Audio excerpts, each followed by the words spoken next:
Everyone, I am रिया। आज की video में हम बात करेंगे जीएसटी रजिस्ट्रेशंस के बारे में। जीएसटी रजिस्ट्रेशंस में आप सबको डॉक्यूमेंट, जो भी रिक्वायर्ड डॉक्यूमेंट्स होते हैं वो भी सबमिट कर रहे हैं, उसके बाद भी मल्टीपल चीज़ों पे क्लैरिफिकेशन आ रहे हैं, तो ये चीज़ बिल्कुल सही है। इस टाइम पे क्या है, डिपार्टमेंट वाले काफ़ी स्ट्रिक्ट हो गए हैं। अगर आप प्रोप्राइटरशिप की बात करो, उसमें क्या होता था, पहले नॉर्मली आप कंसेंट लेटर लगा देते थे अगर आपका जो भी प्लेस ऑफ बिजनेस होता था रेंट पर होता था, और आप इलेक्ट्रिसिटी बिल लगा देते थे तो आपको जीएसटी रजिस्ट्रेशन ईजिली मिल जाता था। बट अब ऐसा नहीं है। अगर आप प्रोप्राइटरशिप में रजिस्ट्रेशन ले रहे हो जीएसटी का, तो उस केस में आपको जो डॉक्यूमेंट्स की रिक्वायरमेंट है वो मैं आपको बताती हूँ।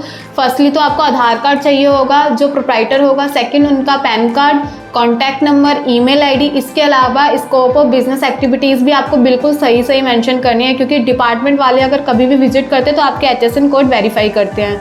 और इसके अलावा सबसे मेन जो सबसे ज़रूरी है वो है इलेक्ट्रिसिटी बिल। इलेक्ट्रिसिटी बिल आपको प्लेस ऑफ बिजनेस का देना होगा, वो भी लेटेस्ट। एंड अगर वो रेंट पर है तो आपको रेंट एग्रीमेंट देना होगा, वो भी उसकी रिस्पेक्टिव स्टैम्प ड्यूटी पे।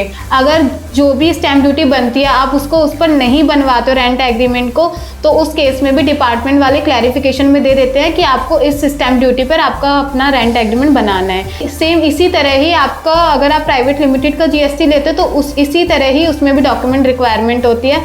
उसमें क्या रहता है कि आपके जितने भी डायरेक्टर्स होते हैं, फॉर एग्जांपल आपके 2 डायरेक्टर है कंपनी में, तो आपको दोनों के Aadhaar card, PAN card, contact number, email ID, इसके अलावा इलेक्ट्रिसिटी बिल, और अगर रेंट पर है तो रेंट एग्रीमेंट। इन केस अगर आपको जो भी प्लेस ऑफ बिजनेस है वो आपके रिलेशन में है तो आप उनसे एनओसी भी साइन करवा सकते हैं और एनओसी लगा सकते हैं। यही कंप्लीट डॉक्यूमेंटेशन रहती है जीएसटी रजिस्ट्रेशन करने की।